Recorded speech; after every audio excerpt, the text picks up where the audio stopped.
Alabama is recognized. Thank you, Mr. Chairman. Thank you, Director Patel, for being here today. Newly declassified documents confirm that the intelligence community under President Barack Obama knowingly relied on unverified and fraudulent evidence to manufacture a false claim that Russia, in fact, meddled in the 2016 election. Is there more to be done to uncover the depths and origins of the Russian collusion hoax? There is, and we're doing it.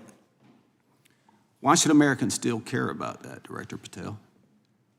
Everybody wants to talk about a weaponized bureaucracy.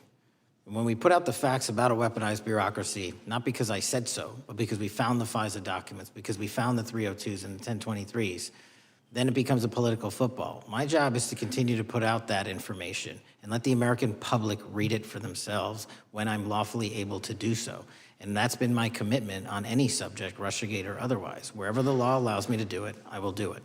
You know, when I first came in 2020, the number one concern as I was doing town halls was the weaponization of the government against the American citizen. And so are there things that you're doing, structural reforms that implementing so that the FBI cannot be weaponized again, whether it's against President Trump or future elected presidents? Well, it shouldn't be weaponized against anyone. And the structural reform is simple. If you're going to go after a political individual or someone seeking political office, there has to be a grounded basis in law and fact to open up a criminal investigation. And if there's not, the investigation isn't even opened. And I've also gone back and reviewed other cases that were opened in prior administrations related to public officials. And we've closed a number of them because we felt that some of these actions were weaponized on either side of the aisle. I felt it wholly inappropriate for the FBI to be playing umpire and referee amongst these decision makers when there was no factual or legal basis to continue those investigations, so I shut them down.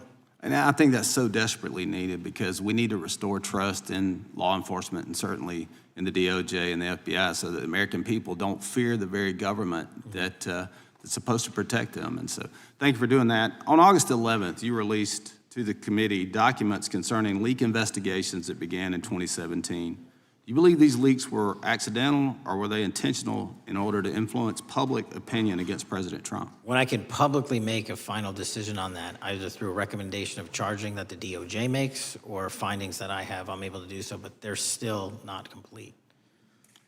Why did the FBI under Director Comey want to undermine the Trump administration? I don't know, you'll have to ask him. Think it might have been political?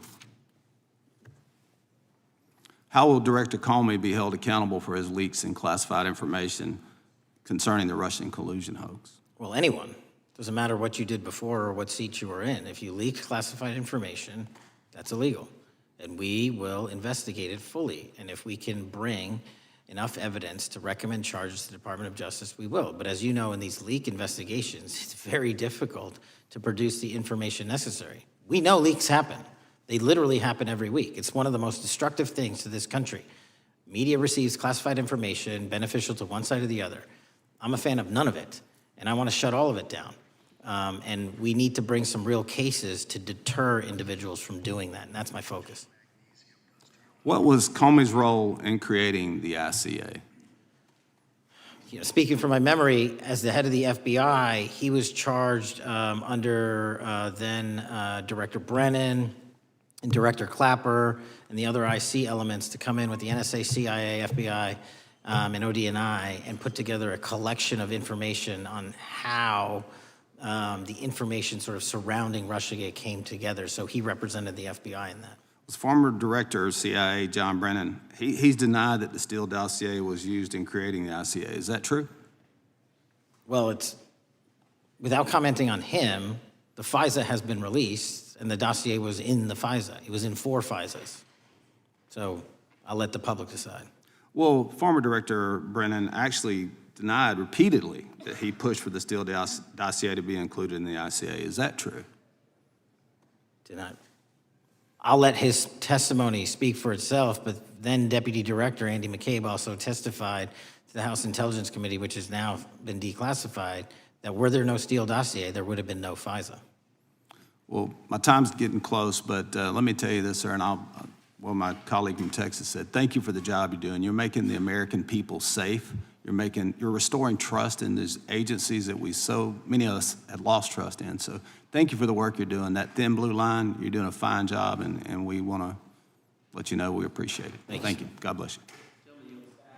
Lady from California is recognized.